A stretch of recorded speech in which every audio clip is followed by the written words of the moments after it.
Hey everyone, welcome back to a new video. In today's stories, my good friend Swamp Dweller will be joining us. I hope you enjoy all the stories. And remember to always stay hungry.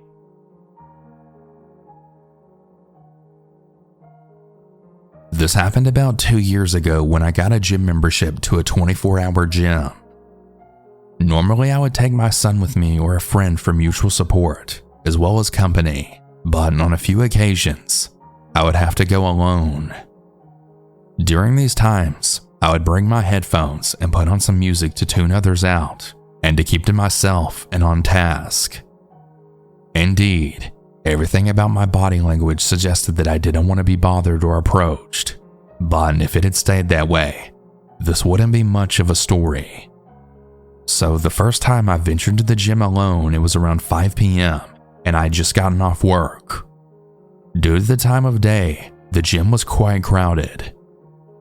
As I settled into a groove with my music playing and getting a good pace on my exercise bike, I heard someone saying "hey" rather loudly to my right.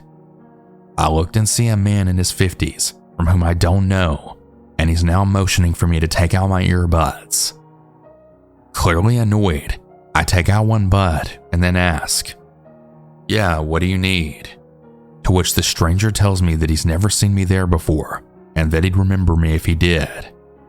I just said, okay, and I proceeded to put my earbud back in and resume pedaling. Then he taps me on my shoulder. I hit pause on my New York Dolls song. "What?" Then he says, "Aw, don't be like that. I just want to talk to you. It's not every day that I meet a lady as pretty as you." And I just said back, "Thanks, but I'm not here to socialize. Excuse me." And I walked away to an elliptical. So what does he do? He steps in front of the elliptical machine, almost straddling it to get in front of me, with my foot being precariously close to his junk. Gross. Hell no. I put my foot away and glare at him. Unfazed, he remarks how strong my thighs must be, and he asked me out for a drink sometime. I flat out said to him, "No, I'm not interested in you, and I'm not impressed by you, and I have a boyfriend." To my revulsion, he smiles and says, "Nice try, but if you had a man, he wouldn't let you come here alone." I really had it by this time, and I got off the machine without another word, and I left for the locker room to then change and go home. As I'm getting changed, I hear a woman shout at someone, "Excuse me, this is the ladies' locker room. You need to get out now." It's my guess, and not a wild guess, at who it was trying to get into the women's locker room. Obviously, after that fiasco, I left. Fast forward about 2 days later, and I went back. Again alone due to scheduling complications with my gym mates. But I went around noon on a Saturday, hoping to not see Creepy McCreeperson. No such luck. There he is at the front desk chatting with one of the male workers. I should have left, but I wanted to get some exercise in. And I told myself that if he starts in again, I'm going to report him to the gym workers. I approached the front desk to check in. The man then suddenly hoists himself up and leans over the front desk, trying to see my name or address on the computer screen. The worker, catching on almost immediately, thankfully minimized the screen and said very sternly, "Hey, you can't do that, man," to the man. The man chuckled it off, then saying, "Well, I wouldn't have to have it if she would give me a chance." Me saying nothing, I walked out. I was absolutely stunned and spooked by the audacity of this guy. I stayed away for over a week and finally returned, this time with my teenage son. Upon walking in, I didn't see him. Relieved, we checked in. The man at the front desk who was there last time welcomed me back, and he apologized for his friend's behavior. He then proceeded to tell me that the creepy man had been in several times, sometimes twice a day, looking for me and asking if I'd been back. I asked him if there was anything to be done to stop this man's advances. He told me that if he approaches me again, to come to the front desk and talk to them, and that they would walk the floors and tell him to move along. I thanked him, and my son and I had our first peaceful gym visit in over a month. During the next time, I brought my son with me again, and there he was, Creepy McCreeperson. This time he followed us from equipment to equipment, staying about 10 feet away, saying nothing, but glaring at us the whole time. I didn't report him because he didn't speak to me on this occasion, so I figured I'd just ignore the staring, or try to anyway, as the look on his face registered pure anger. After this point, I went to the gym less due to catching COVID. After about 6 weeks, I finally felt ready to go again as my strength was coming back. This time I ventured out late at night around midnight since I was unable to sleep, and I thought that maybe some cardio would help me wind down. When I got to the gym, it was very quiet. One person was working at the desk, and there was only 3 or 4 other people in there. I leisurely made the rounds, trying out different equipment pieces, trying to get back in the gym groove after my long hiatus and sick leave. Mid-working out with some light reps, I got that unmistakable feeling of being watched. Looking around, I finally caught the source.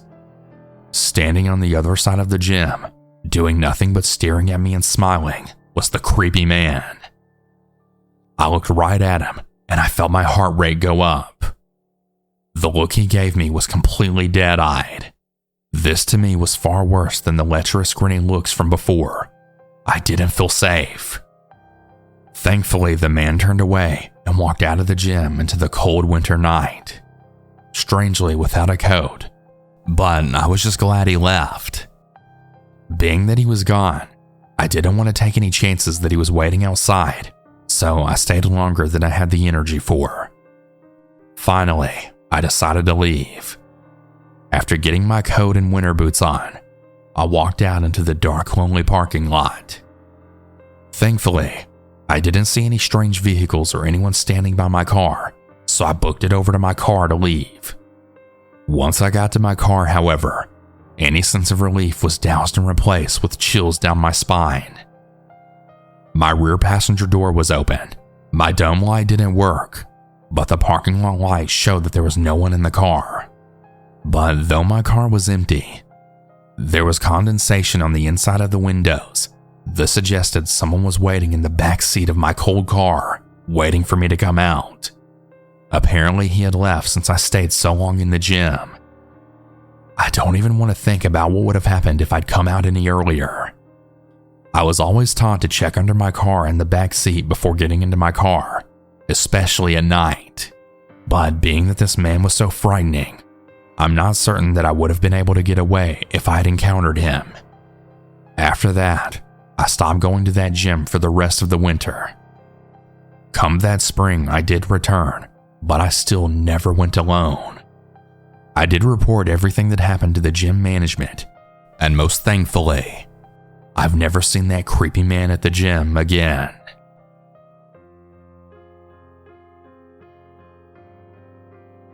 To get this story started, here is a bit of background information about myself. I am a female, 17 years of age. I'm very petite, weighing about 100 pounds and standing at just 5'3".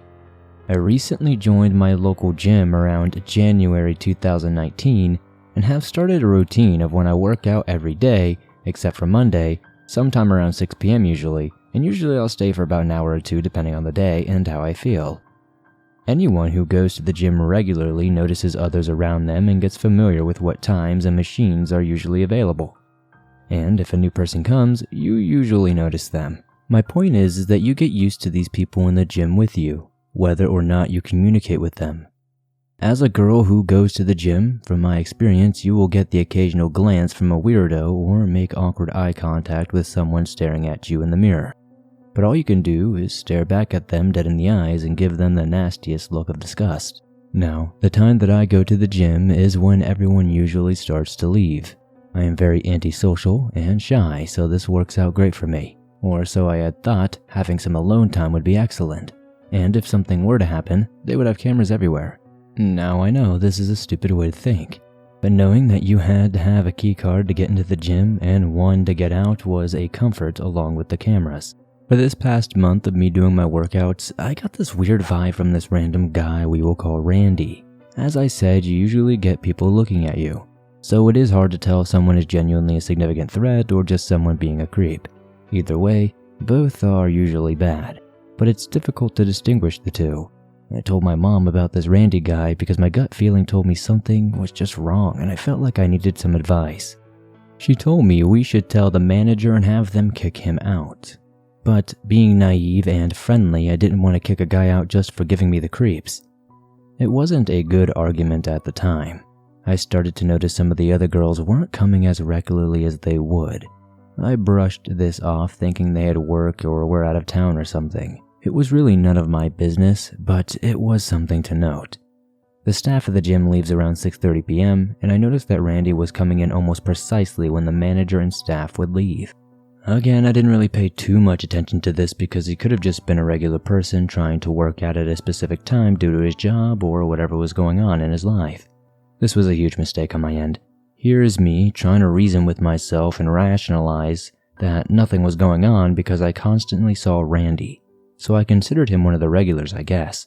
But this is where the story actually begins. I went to do my daily workout and the manager, let's call her Alyssa, came up and talked to me about other girls who worked out at the same time I did. These girls were complaining about Randy secretly recording them while they worked out. The girls changed their workout schedule due to Randy, which explains why I saw fewer and fewer of them. She asked me if I had seen any men holding their phone up to their chest and walking with the camera pointed outwards. I said no, until I told Alyssa about this random man Randy, who was starting to creep me out. She said she would look into it and update me on the situation, mainly since I'm underage. The next day, Alyssa talked to me. She said that one of the girls who complained about him pointed him out on the cameras and that she would wait for Randy to come back into the gym, kick him out, and trespass him if he ever came back. She left that night not knowing what had happened because Alyssa was still waiting after I left. I returned to the gym that following Tuesday and Alyssa told me everything that had gone down. She had said that she waited till Randy and his buddy, who we will call Kyle, came to the gym and were parked outside. Alyssa had a friend who was a sheriff. Apparently, he rang up Randy's license plates, and to both of their surprises, he was a registered sex offender and had put on probation recently. Alyssa then found out that Randy didn't even have a key card, meaning he was not a member of the gym and shouldn't have been using the gym, period. His friend Kyle had a key card and was letting Randy in. They would work out sometimes and wait for the staff to leave and do creepy things. Alyssa prohibited both of the men entering the gym again and kicked them out. The scary thing is that I remember being alone in that gym with those two guys very often. They blended in very well, and I considered them just average workout people. I'm still not sure if Randy or Kyle recorded me, but Alyssa told me she was going to look through the footage and let me know any other news she could, such as them recording me and all that. It is terrifying to think that I got accustomed to these guys regularly being at the gym. I am so thankful that Alyssa kept me informed on the situation. As terrifying as it is, it shows that you should always be aware of what's happening around you and to trust your instincts. It also shows that you never can trust anyone you think you might know. As stupid as it sounds, it's easy to get comfortable with people we see daily even if we don't know who they are. But who knows what might have happened if I caught Randy and Kyle alone again. Please be careful at all times. Never judge anyone for good or bad until you actually know them. You never know what might be out there to hurt you. Thank you for your time in reading the story. So the story didn't happen entirely at the gym, but some of it did. I met this guy named John while I was out with some friends for a birthday party. 3 of my friends and myself all decided to take another friend out for her 30th birthday. She got to choose the place, and she chose this mega bar that had formerly been a bowling alley. We were all just having drinks and dancing, having a fun time. We made a lot of 29 again jokes, and we did some shots. I was dancing enough that I never got more than a little buzzed, even though I'd had several shots of tequila. The birthday girl saw him and pointed him out, saying, "That guy's been watching you all night. Go ask him to dance." I honestly hadn't noticed him, and I wasn't very interested in dancing with him. I figured she should go ask him to dance. But before I could say all this, he was at our table asking me to dance. I did dance with him. And I want you to think of how Elaine danced on Seinfeld. This guy was a tiny bit smoother than that though. We went out on a couple of dates and I liked him okay as a fellow human, that is, but not as a mate. That wasn't who I saw myself with in a year, let alone 20. Why waste time with someone you know isn't the one? I won't. Well, as soon as I rejected him, he started following me around everywhere, showing up everywhere I went. At this point, I figured he'd lose interest and ignored him, pretending not to see him until he spoke. My birthday was about a month after the friend we took out. So for my birthday, one of my friends had given me a t-shirt that read, "Drink until he's cute," and we all joked that that's how I met John. It was a joke, especially since at that point John was being a total creeper. I wore that shirt to the gym one evening, and I was on the stair stepper when John had approached and read my shirt. He then began being his creepy self, asking inappropriate questions and trying to impose himself on my existence.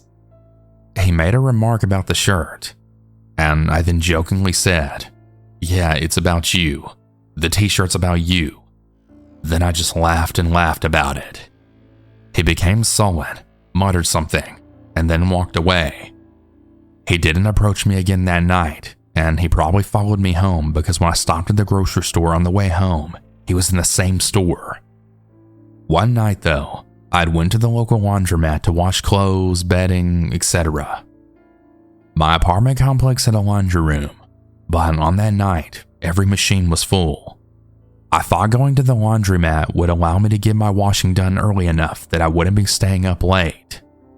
While in there, I thought I saw John's car pull in. I put all my stuff in the dryer and I went next door to grab a bite. There was no one else in the laundromat, but there were people in the diner, so this was a move to have witnesses. I saw his car leave, and I was really surprised that he hadn't come in to bug me while I ate. I went back to the laundromat, and guess what?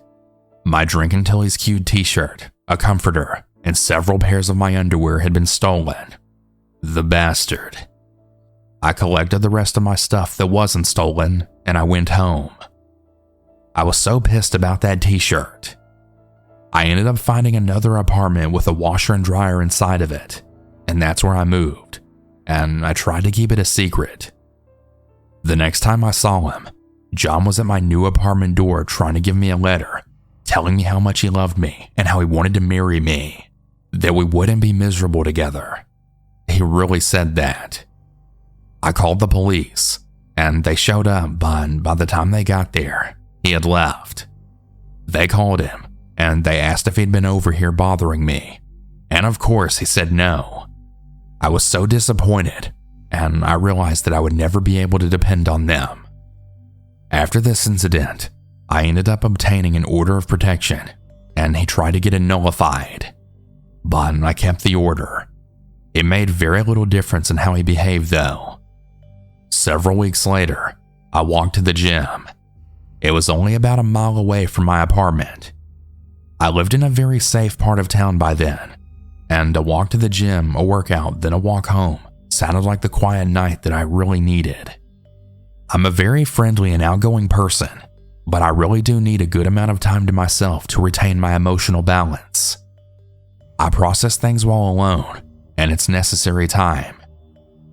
When I first got to the gym, John was there working out. He approached me as I arrived, and I made it clear that if he didn't just leave me alone, I would have him removed from the gym permanently. Now, I happen to be friends with the owner of the network of gyms that I worked out at back then, and I was certain I could have him removed. I didn't want to ask them to do that. However, unless he just got so bad, there was no other way. Well, not long after I began working out, he left. Or I thought he did. I walked to the water fountain, which was near the front door. There was John parked right outside the door, leaning against his car with his arms crossed. My heart sank. I knew that he was waiting to see which car I got into because he didn't see my car there. Once I was finished with my workout, I walked out and I tried to avoid him. The minute I'd passed, his arms were around me and he was actually trying to drag me into his car. I feigned a collapse and he wasn't ready for that, and he dropped me. I managed to keep my feet under me. I jumped up, made my way back into the gym, and I went to the manager of the gym. We'd been friends for a few years at that point. He snuck me out the back door and he drove me home.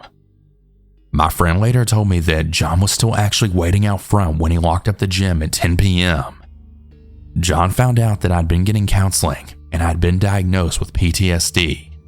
Yeah, I had a person in my sphere who was blabbing to him every chance she got. So I received a phone call from a psychiatrist's office that provided marriage counseling. She was calling to confirm my appointment. Hello, may I speak to? Yeah, this is her. Oh, great. I'm calling to confirm your appointment on this date. Appointment for what? I said. Your significant other, John, has made the appointment for the two of you. She said. We provide counseling and therapy for couples. You'll be seen together and then have that time with the doctor separately. I lost my shit.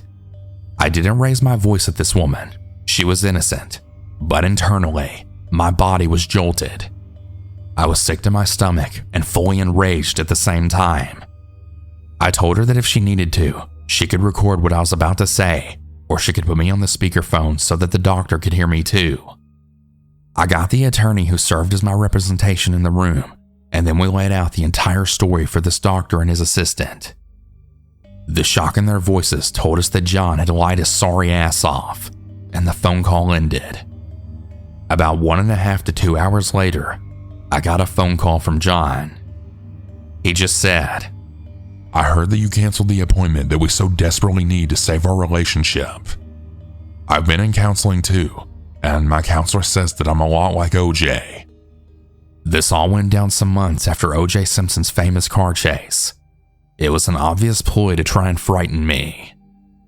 Of course, me being who I am, I replied, That's fine, but I'm not easy prey, John, and I think I have you outgunned.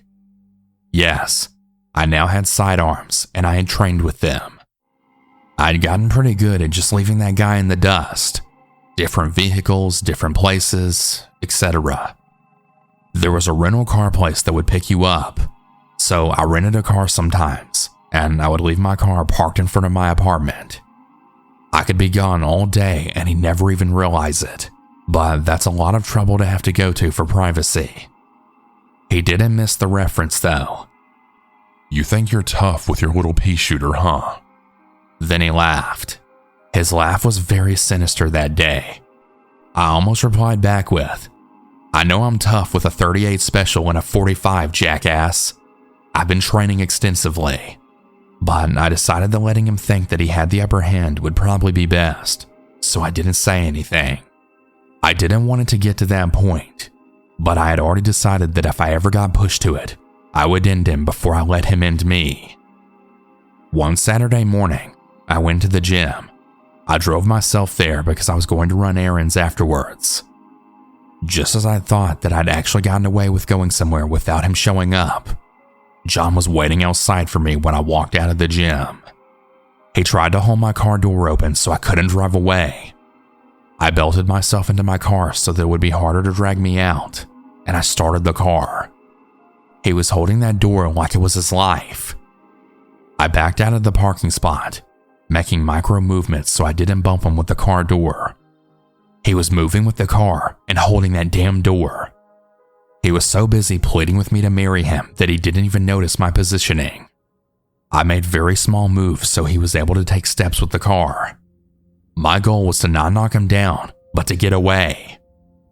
Once I was in position, I ramped up the argument to frustrate him more, in the hopes that he would just turn loose of the door and I could drive. But he didn't. I put my car in the lowest gear and I balanced the clutch so I could hit the throttle, and then I went. I got away from him. He tried to say that I drove over his foot, but if I did, it didn't break anything. The police officer who came to visit me at the office Monday soon realized John's complaint was bullshit. My lawyer wrote another letter to John, telling him that he needed to back off and leave me alone. I appreciated the effort, but as expected, the letter didn't do anything for me except create a record of events by a third party that could be used in court if needed. I let the gym owner know what happened, and they terminated his membership without any further fanfare.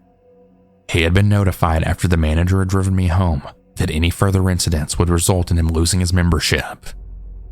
John still tried to renew at another location, but the owners let every employee at every location know about John and his stalking. After he couldn't renew his membership, I got another message from the answering service saying, "You think you're so smart getting me removed from the gyms?" or something like that. And at one point, he managed to find my phone number. I suspected one of the young girls at the gym, but she denied. She had been his biggest apologist for months though, and she kept telling me that all this was so romantic and how she thought he was the right one for me. I then informed her that I'm the one that decides that, and I'd already decided. He's not the one for me, damn it. Regardless, no matter how the toad got my number, he had it, and he decided to use it. He called every hour on the hour, whether I answered or not. I had enough, and I finally unplugged my phone. Then, I spent the money to change my number once again. Back then, this process took some time on the old landlines, so there were still some days that he was able to call at night. I won't drag you through every single incident that occurred with this man, but he was a very active stalker for nearly 7 years. I've left food on the table at restaurants, left groceries in baskets, etc., all to get away from him. Over time, I began telling managers of my favorite places about him and building relationships. John became persona non grata in many restaurants, grocery stores, and hardware stores around town. I got orders of protection, but he always ignored them. Around that time, I met my now husband and married him. Yes, I was actually dodging John the day before our wedding and had our first child. But John didn't give up. He moved in with a married woman, which you think would slow him down, right? But no, he actually used her to stalk me so that I didn't know he was there.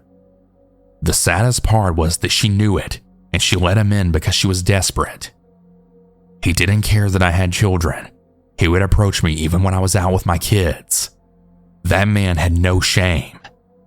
Over time, I just became extremely careful about not only where I went, but when. I figured out the days that were safest for me to take my kids out and not be bothered by him.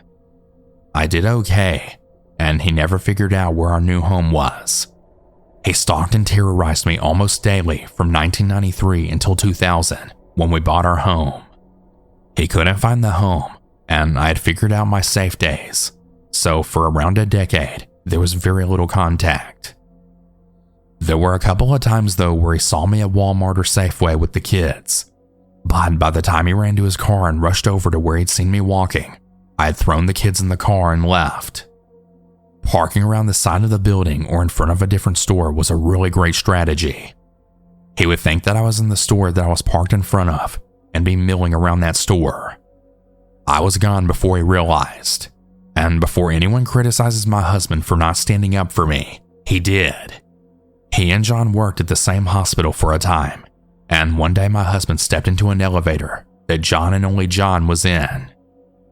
My husband crossed his arms and gave John a look that could melt steel, and he backed old John into a corner. John was so afraid that he actually peed himself, and he got off the elevator at the next floor. Well, a day later, John had left a message on my office answering service that said, "I hope you know your boy doesn't scare me."